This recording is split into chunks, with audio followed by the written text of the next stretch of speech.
On profite de cette mi-temps pour parler d'un joueur. Coup de projecteur sur Maxime Médard, l'arrière international qui travaille la vision, comme c'est le cas de plusieurs sportifs.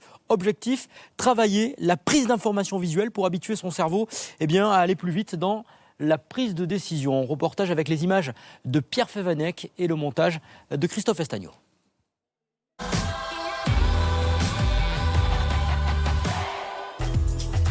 Des heures supplémentaires avec un coach particulier. Depuis un an, Maxime Médard travaille la vision avec Jean-Baptiste Fourou, fils de Jacques, l'ancien sélectionneur et capitaine de l'équipe de France.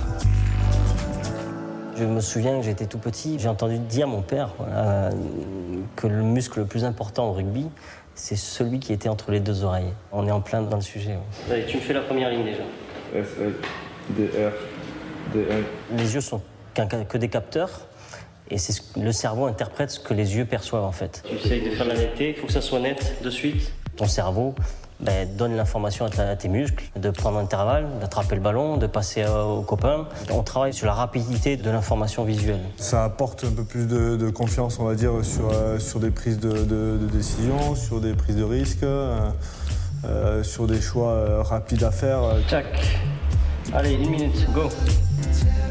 Allez, tu fais la netteté, tu vas le plus vite possible, tu retournes que quand c'est net. Allez, change d'œil, c'est parfait.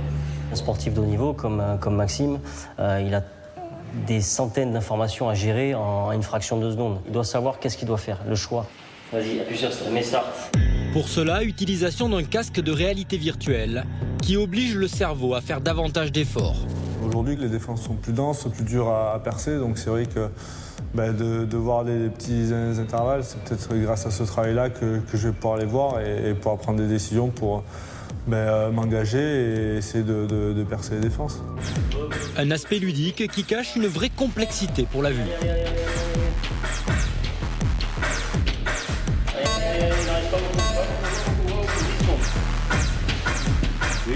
Combien ? C'est bien, 0,70 sur 100, 15 erreurs.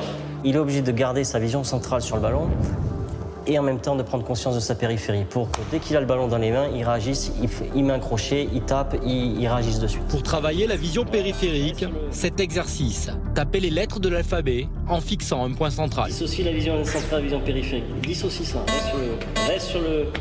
Tu l'aimes pas celui-là, hein? Non. Allez. Tu restes sur le... Tu peux t'approcher un petit peu si tu veux, mais reste sur le... Le cerveau à faire plein de choses pour que sur le terrain, ça devienne très simple. Ces lunettes masquent une partie de la vision, nécessitant un effort supplémentaire pour attraper les balles. Il a une image sur 3 quasiment. Obligé de réagir, obligé d'anticiper. 2, c'est bien. Allez, 1. Je vois rien parce qu'en fait, c'est comme si tu vois, le ballon passait sur le poteau comme ça, tu perds complètement l'objet en fait. Vu que les Anglais et les Sud-Africains ont été champions du monde grâce à une personne qui leur faisait travailler la vision, donc voilà, j'espère que ça va me faire progresser, ça va me permettre de prendre beaucoup de plaisir sur le terrain. L'entraînement par la vision, particularité de Maxime Médard, pour essayer de redevenir l'arrière numéro 1 du rugby français. Voilà ce sujet du Canal Rugby Club sur l'entraînement par la vision, pratique très répandue dans d'autres sports, notamment en Formule 1, les pilotes qui s'entraînent. On voit ici Romain Grosjean, c'était des images tournées il y a quelques semaines. Il y a également très répandu en NBA, Stephen Curry, la star de NBA, qui fait également de l'entraînement par la vision. C'est également développé pour les footballeurs américains. Cet exercice dont on a vu Maxime Médard travailler avec Jean-Baptiste Fourou. L'actualité rugby, c'est le tournoi.